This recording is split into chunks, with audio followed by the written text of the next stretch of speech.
So good morning. Thank you for being here this morning to hear a few words about where we are right now at the end of August in this year of our Lord 2022. You all know there's been lots of change going on, and we're still in flux from the pandemic. So let's start with a prayer for the parish. Let us pray. Almighty and ever-living God, ruler of all things in heaven and earth, hear our prayers for this parish family. Strengthen the faithful, arouse the careless, and restore the penitent. Grant us all things necessary for our common life, and bring us all to be of one heart and mind within your holy church. Through Jesus Christ, our Lord. Amen. So you're going to hear from me several times, and so that my voice doesn't get too boring, we're interspersing other speakers, so I'll be popping back in and out. So I'll speak a bit, and then Don will say a few words. Don Pellioni, our medical advisor, will say a few words about where we are with COVID, and then I'll say a couple more things, and then Betsy will talk about money, and then I'll say a few things, and then Justin, Dean's Warden, will talk about chapter. So, and then we'll invite questions. So hopefully you can hold your questions and remember them until we get through all of our little spiels. A lot of focus for us has been on the fabric of the building, even though the mission of the church operates independently of the actual buildings. Of course, our mission is spiritual and community-based, but our focus has been on preparing the campus to be as useful as possible for that community and for our mission. So the state of the new building, we moved in the first week, second week of June. We are fully occupying the offices, getting used to spiritual. Hello, good, okay, I'm on a delay apparently. We're getting used to how the offices are laid out. It's a lot more steps than when we were crunched down in the basement for the last 2.5 years, which is good for us all. I make a point of parking on the B2 level and walking 65 steps up to the office level every morning. That gets my bloodstream flowing. It's beautiful, it's comfortable, it's light-filled, it feels very luxurious. And there are still things to work out, as I'm sure you know. The constant issue with the parking garage, we're supposed to be able to program it to stay open later than 6 p.m. when we have an evening event, and it doesn't seem to recognize our programming yet. Keys and fobs work some days and don't work days, but there's a lot of work going into ironing it all out. You know that the parking contract with LAZ is also a work in progress, but always free all day Sundays. Really important for you to know that. That's a bottom line. And Kathleen is gathering license plates of ministry leaders to make sure that people who are here on a regular basis and who need to be here for leadership roles have free parking. So we're going to keep working on that. We have lots of space available over there for group activities, and I hope that you'll take advantage of that as we grow back into in-person events and gatherings. We have a great team of evangelically minded folks assembling welcome packages for the building tenants. Got held up a little bit by the supply chain issues. We were waiting for one particular item, the lunch bags to put things in, but we've got all the bits and pieces, and we'll be giving out bags of tchotchkes and coupons to everybody who's moving into the building next door to let them know that St. Paul's wants to be a good neighbor. I understand that it's about 50% occupied now, and that's pretty good going for being newly opened. Kathleen was on vacation for a couple of weeks. We missed her because she's our linchpin with a lot of the building issues, but she is back and working hard on finalizing the parking policy. The south elevator, this one over here, is now working, and you don't need a fob, allegedly. If you find that it doesn't work for you, please let me know. The staircase access, you can come upstairs freely, but going back down is still an issue because this door from the courtyard is so open to the public. There are some questions about how to modify that access so that we can use it, but people can't wander down there and steal catalytic converters. It seems to be the fashion these days. Another thing that Kathleen is very much involved in is renting our space to outside users and creating partnerships with community groups. The Voices of Our City, as I hope you know, is a partner. They are here a lot. They are now renting the offices underneath here for a very minor rental, and we can help them out, and they give us access to their publicity and their donor base, which is wonderful. And they practice in here. They use this space 2 or 3 days a week. Villa Musica is developing, I hope, continuing to develop as another solid partner.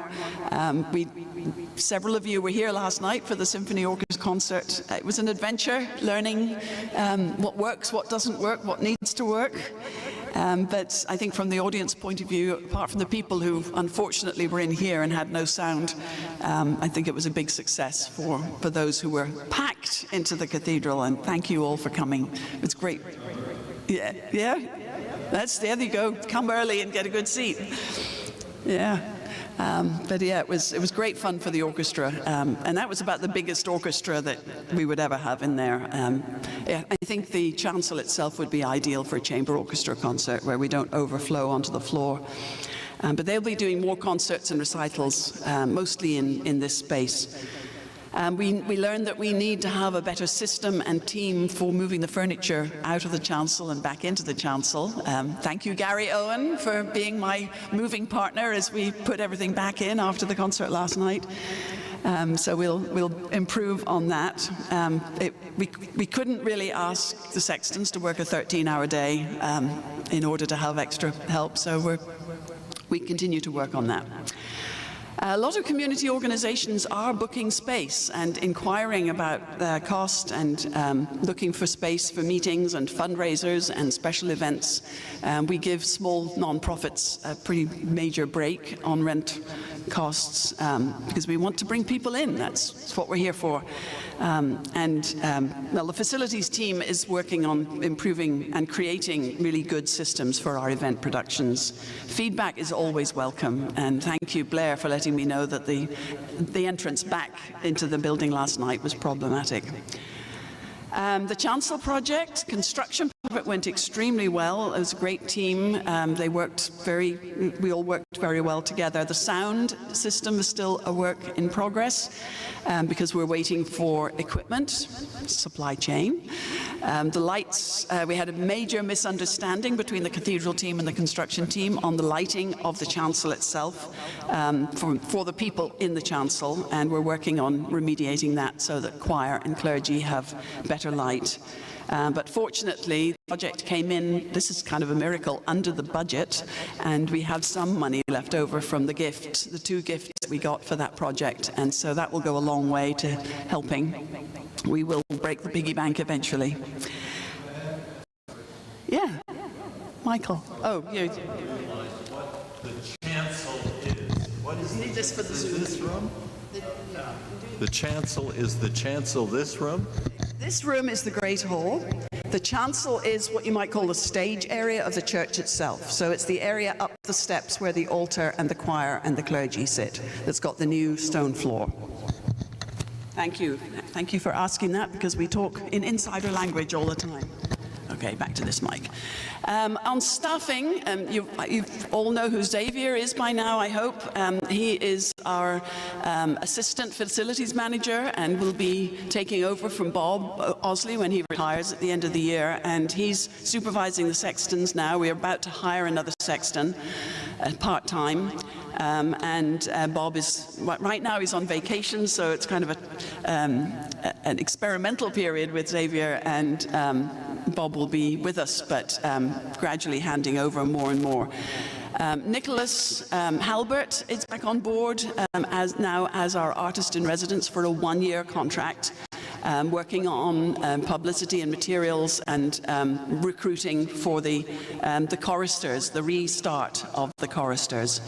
And currently on the bookkeeper position, we are working with ESP Accounting, which is Erin Sacco Pineda's company, on a contract basis, and getting the systems updated before starting a search for a bookkeeper in the fall. And now I'm going to ask Don to come and talk about the important issue of COVID measures.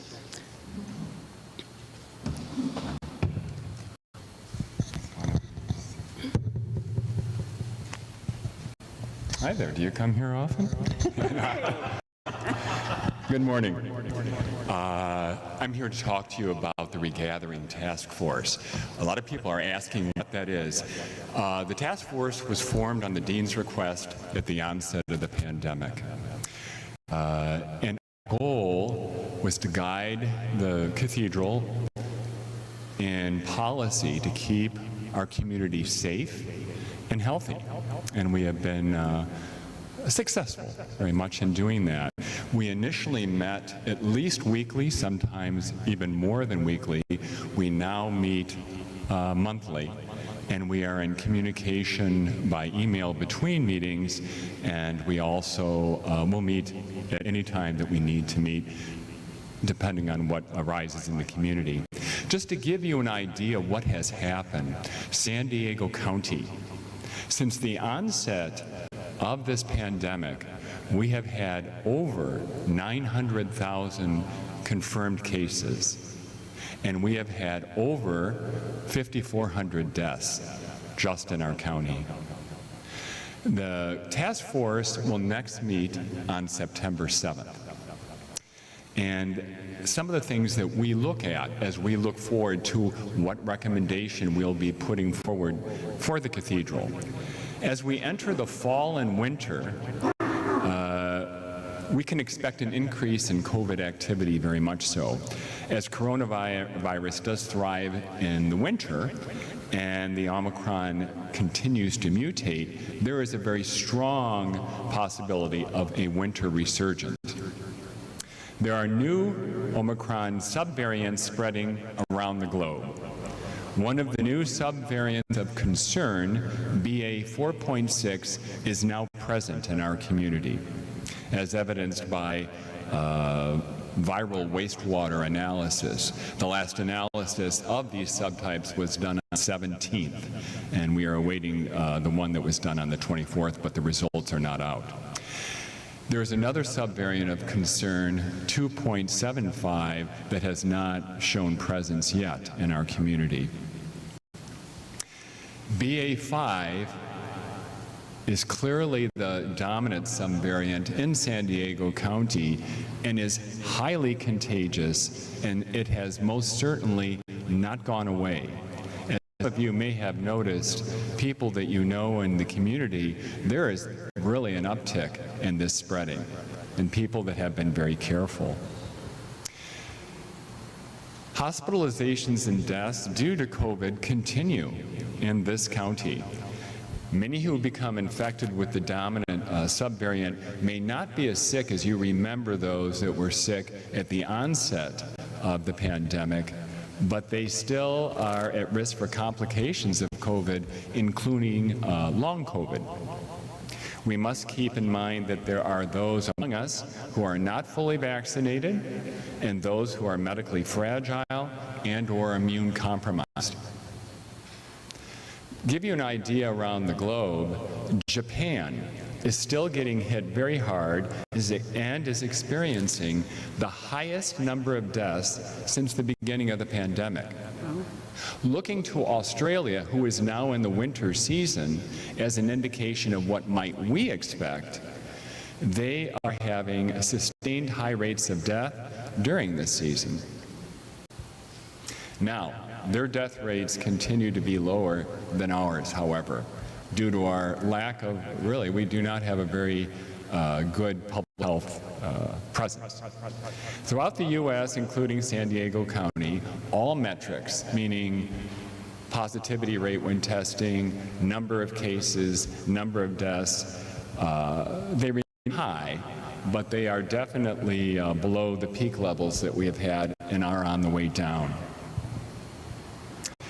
I would like to close by letting you know that our task force, the members are wonderful, capable, and loving members of our community. We have made and continue to make all of our decisions collaboratively, as has been the style put forward by our dean since she came. While you're here, why don't you answer any questions that might... Any questions that might arise? Any things you'd like to throw? Go ahead. Here.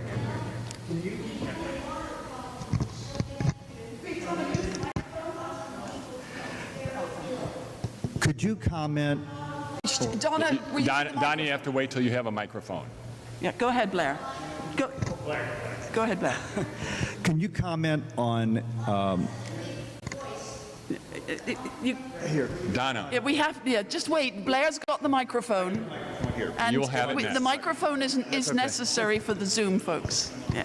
Can you comment on how the newer variants seem to be breaking through the immunity of those that have been fully vaccinated? Because I've got several friends that are physicians that are fully double vaccinated, and they still have come down with this. I think that's really important for everybody to understand that it is mutated to be a very different beast than it was before we had vaccinations.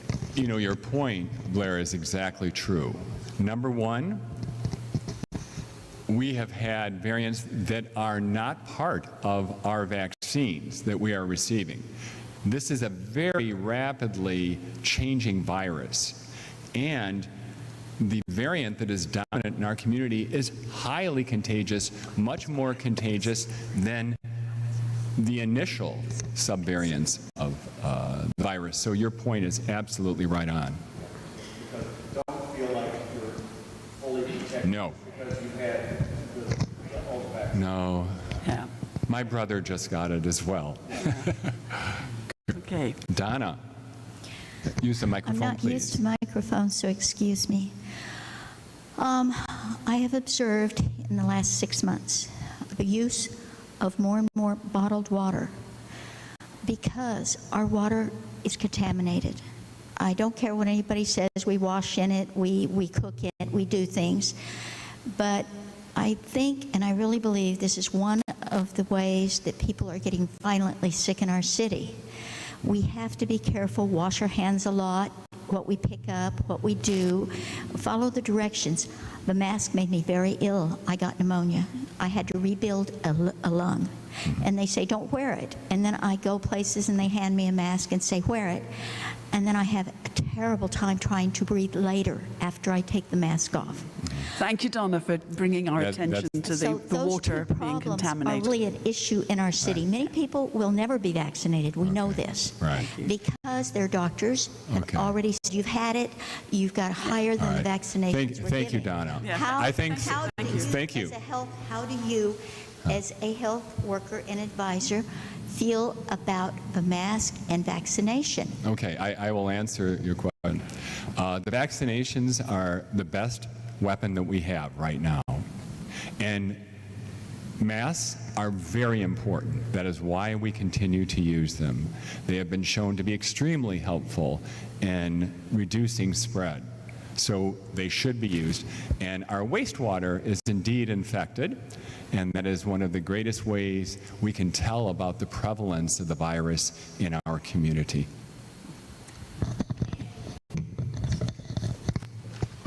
Wait a minute. I had a question. Sorry.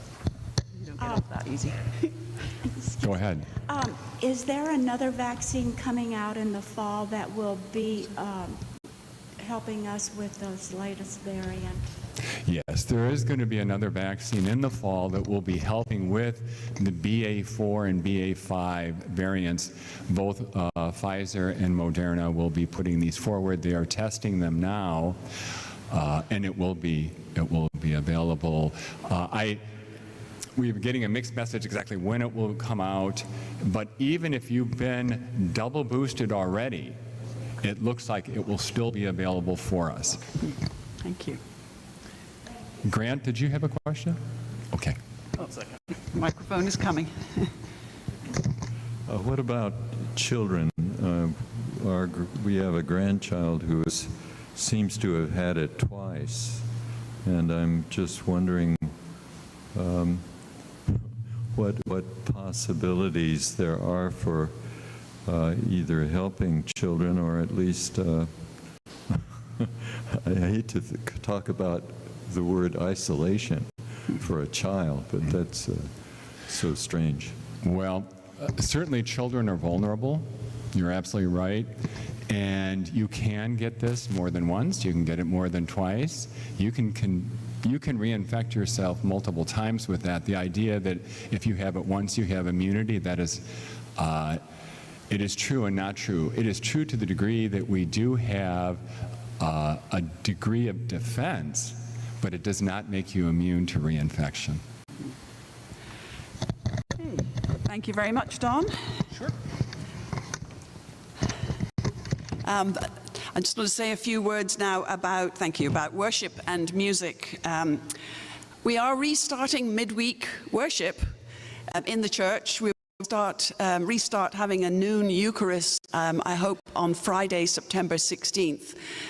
So it will dovetail with the new schedule of the organ recitals, which start this week with 1 p.m. Friday, a new time for a live and live-streamed organ recital. And I hope that as we go along, we can add more of those chapel midweek, midday Eucharists. We depend very heavily on our clergy to help us out with that. The daily office, the morning and evening prayer, has gone along steadily on Zoom since the beginning of the pandemic. It's I see it as one of the great successes of this last couple of years.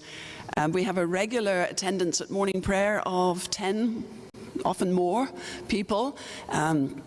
We have wonderful conversations. We discuss the readings and the prayers and our lives, and we've created community.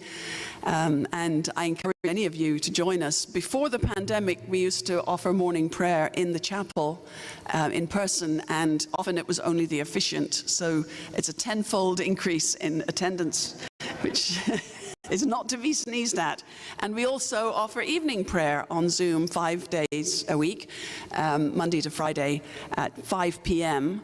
And that's a smaller group, but I think 4 to 6 people attend. I'm looking to Connie because she's one of our most regular attenders. Frank Borick adds music to the service on Tuesdays and sometimes on Mondays as well. Yeah, so it's not just a straightforward evening prayer. And sometimes there's some of the great evensong music recorded, added in. So I recommend that to you. As I mentioned, the choir is starting to get back, the children's choirs. We are recruiting boys and girls.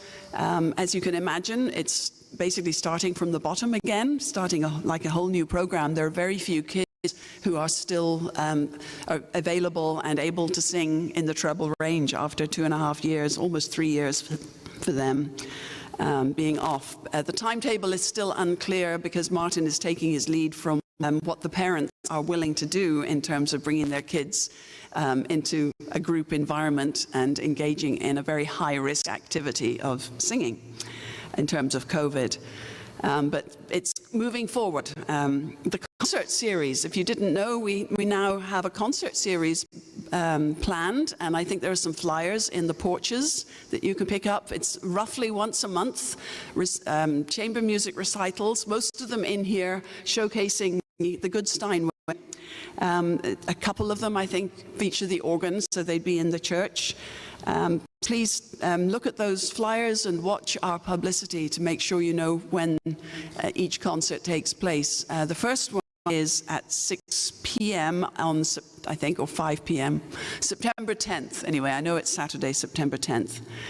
And again, the organ recital schedule changes this week and goes to Fridays at. Now I'll invite Betsy to say a few words about finances.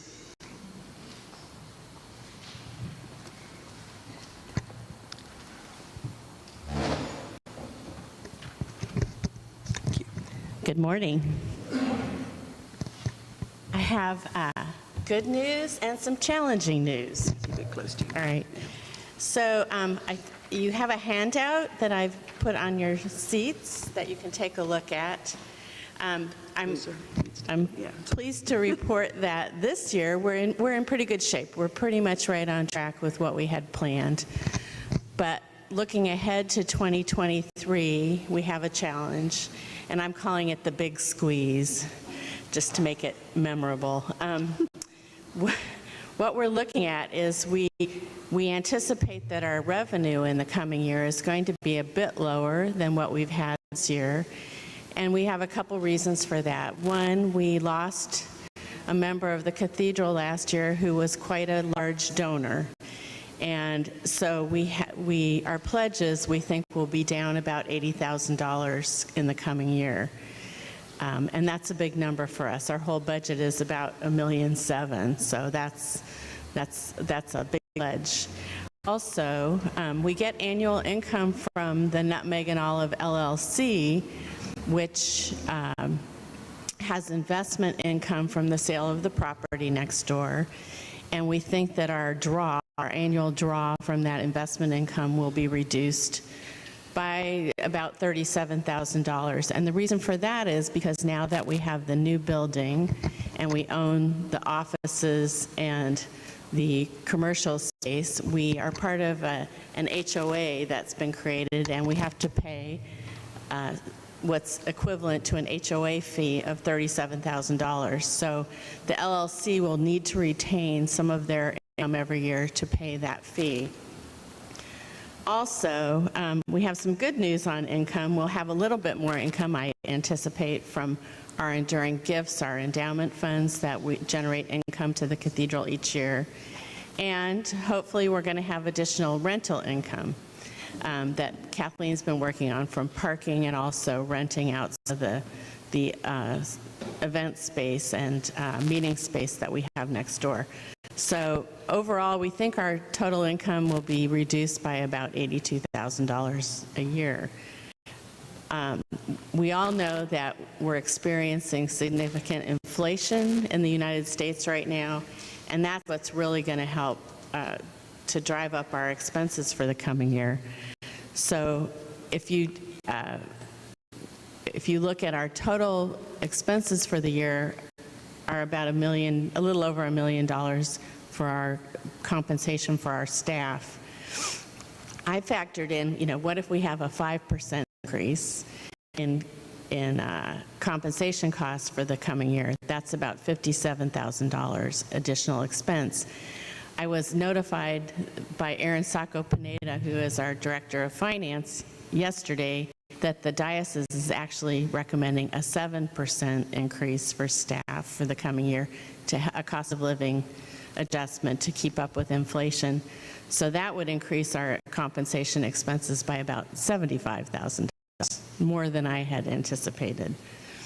In addition to that, we expect that we're going to have significant increases for all of our other large expenses like utilities, insurance, our telecommunications, our contracted services, because we have the new building next door, and there will be additional expenses for that, as well as inflation. So I'm forecasting about a 20% increase in all of those expenses.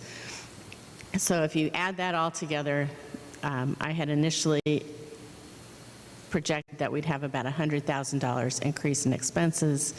Now it may be more like $125,000. So we are looking at a gap of a couple $100,000 next year between what we take in and what we will need to spend. So your finance committee and your chapter will be working hard over the next couple of months to kind of figure out how to best address that. But that is our challenge for the coming year, and I wanted to make that known in the community. And I know I've been a little short with people over the last couple of months who have said, oh, let's add this, let's add that. And I'm like, no. Before we think about adding anything, we need to figure out how we're going to pay our staff. That is my report for this morning, and I thank you. I do want to say we've come through the pandemic in really good shape, and people have been faithful, very faithful givers, and I'm very grateful for all of your generosity because we are in good shape. So thank you. Stay right there.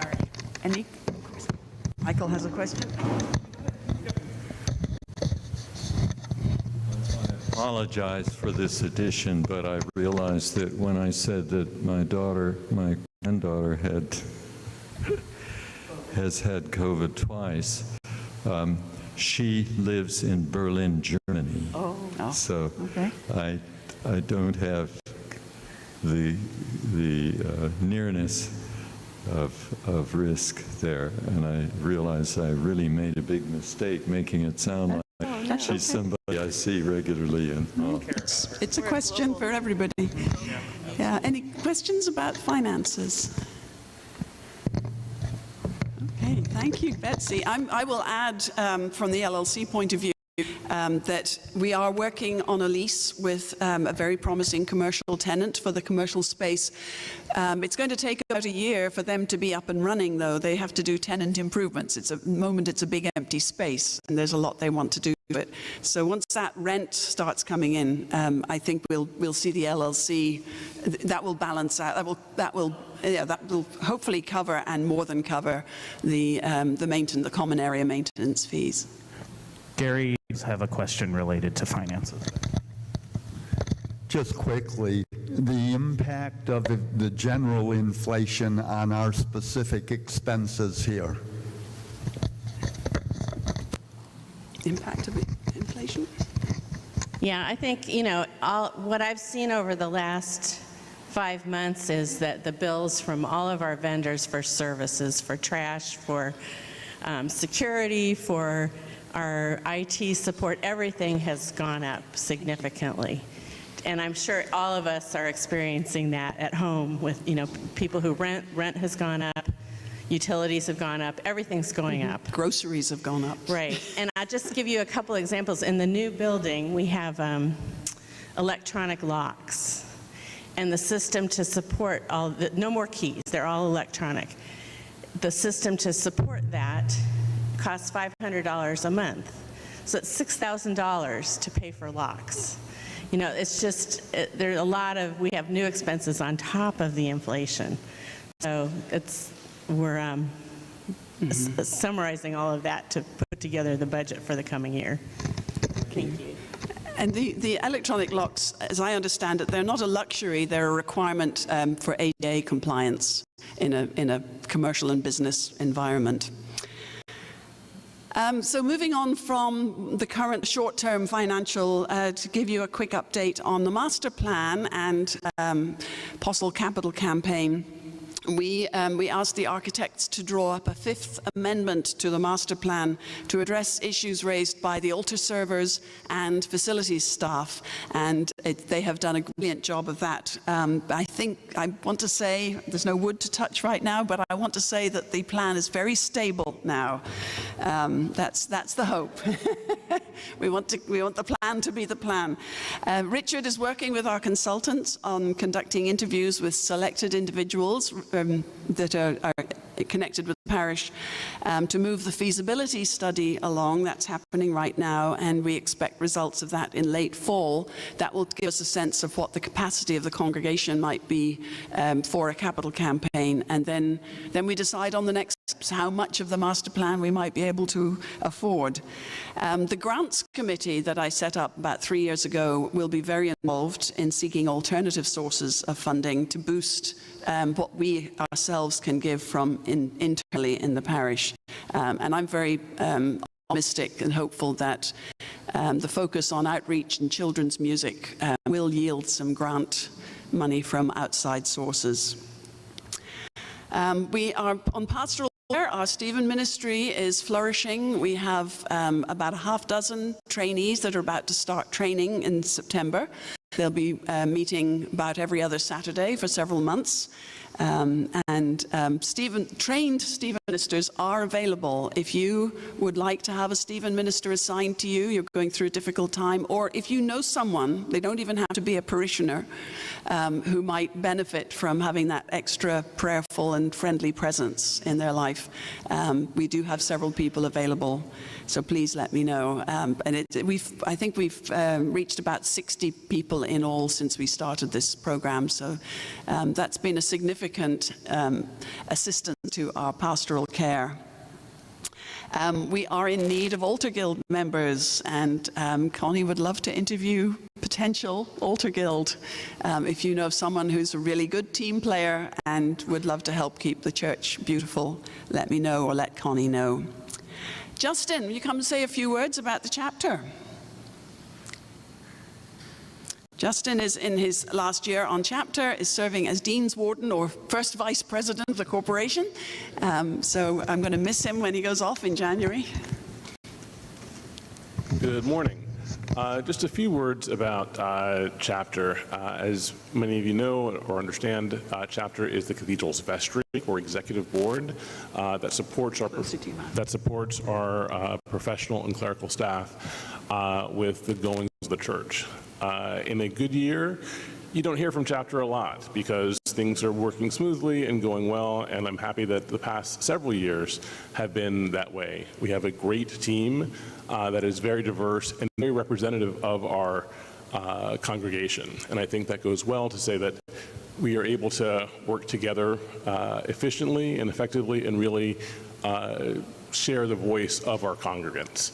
In other places where that you don't have that diversity or that representation, you have factions and cliques or this, that, and I'm happy to say that chapter's been a really wonderful place to work and to contribute this way to our cathedral community.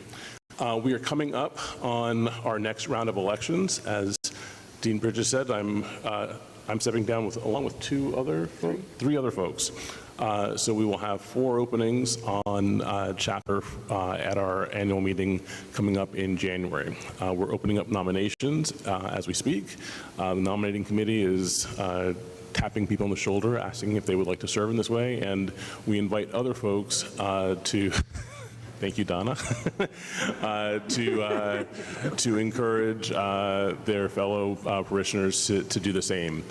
One thing that I will say that makes chapter very rewarding and a nice part of my kind of ministry as a member of the cathedral is that it's a collective group of individuals who really take our mission at heart, which is to love Christ, serve others, and welcome all. And that is kind of the foundation of all the decisions that we make. As Don mentioned with the Regathering Task Force, it's really a group of committed people thinking, how can we help move the cathedral forward, keep the cathedral safe, as Betsy mentioned, keeping the cathedral fiscally sound. All of those decisions are things that chapter contributes to, and with our amazing professional staff, that is a pleasure to serve with. Any questions? Did I miss anything? Mm-hmm. That's okay. Good, thank you. All right. We are meeting on Zoom still, almost always. We will have occasional in-person chapter meetings, but Zoom is turning out to be such a great thing for business meetings. Yes. Oh, microphone. It was for a prior thing about the Stephen ministry. Oh. The Jim Wright is organizing buddies, people, if you need rides someplace. And I'm a recipient of those from last night. My buddy, David, who is so new I don't know his last name, Buckley. He picked me up and brought me here to the concert. And so it's a really nice thing. We started that, Jim Wright has started that up and started pairing people together. So if anybody needs a ride someplace or you find yourself needing a ride, you should see Jim Wright to see who's available to do that. Thank you. Yes, we've started this ministry for people who live alone, so that we can check in with each other, and it's a corporate effort. Is there a phone number for Jim? He is in the parish directory on Realm. Yeah, actually, I think Jim is stepping down as leading that, so that's a work in progress. But thank you for mentioning that, Robert. The buddy part of it is just one part of that ministry. Adding to what Justin said about chapter, just in case you didn't know, it's normally a 3-year term on chapter, but you can choose to be re-nominated and run for re-election if you feel so called.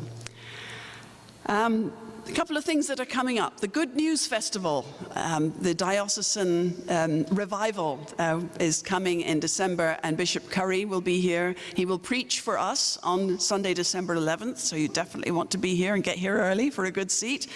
I think we're probably just going to have one combined service that day so that everybody gets to experience him at the same time. But please do register now for the Good News Festival on the diocesan website, edsd.org, and commit to bringing a non-churched friend. It's an effort of evangelism, which means bringing the gospel to people who haven't heard it yet.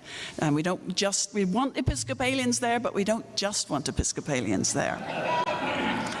It's a great opportunity for us. And William Barber is a UCC minister who's just an extraordinary speaker, if you haven't heard him. A real rabble-rouser for the gospel, nationally known. So we're very fortunate to have both of them coming. Closer to home and closer in the calendar, we have a homecoming celebration once again on September 11th, so something to balance the somberness of that day as a celebration where we'll be giving opportunities to hear about ministries, and there'll be a special, I think it's an outdoor lunch planned, is that right? Yeah, correct. In the courtyard. Yes. Mm-hmm. And then on the 18th, if you are a newcomer or you know someone who might be a newcomer or might be interested in learning more, we're having a newcomer brunch on September 18th following the 10:30 service. And you should have got an email yesterday about our fall formation offerings. We have 3 or 4 different offerings, all of them on Zoom, very convenient, including the Inquirers class that we usually do, the What is a Christian class. And I hope that you'll sign up for one of those programs. So now I'm going to see if there are questions about something I've forgotten to mention or something I have already mentioned.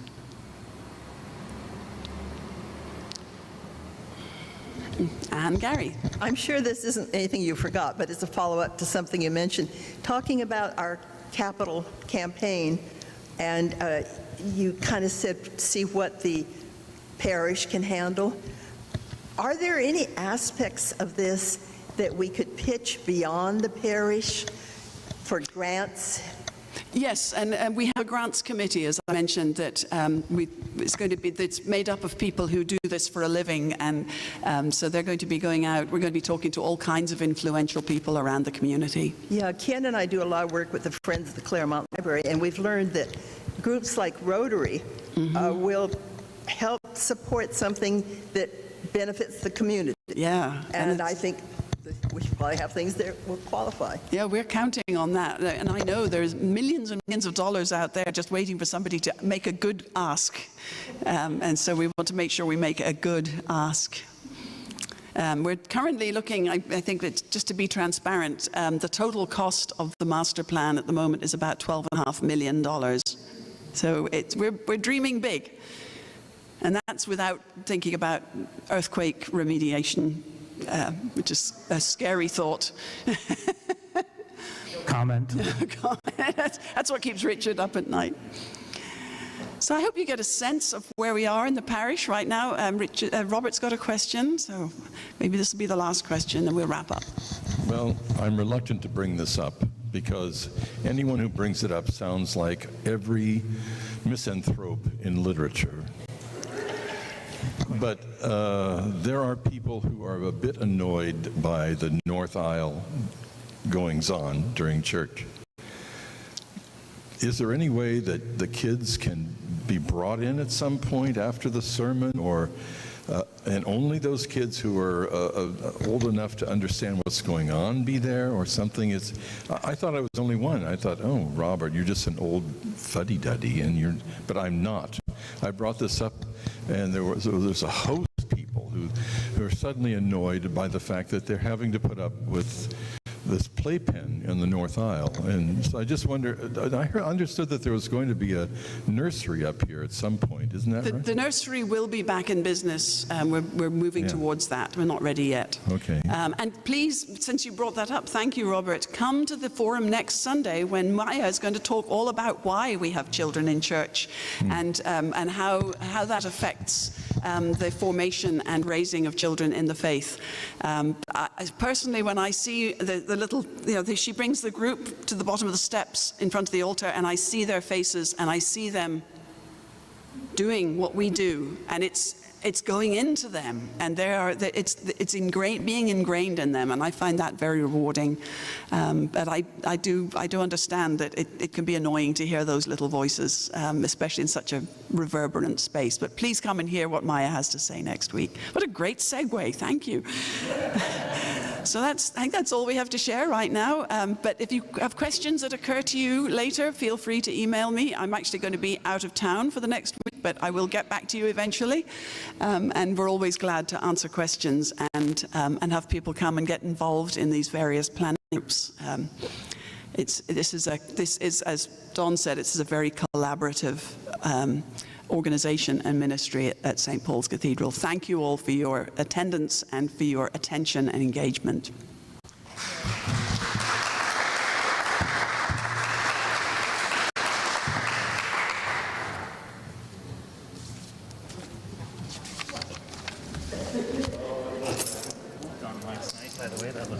Oh, thank you. Were you there? I couldn't tell who was there. I was incognito on this. You have no idea the technical horrors that were I saw Martin and Xavier running around, and I was like, oh, goodness. I can only imagine what it was like in the moment. I'm glad it was good for the audience.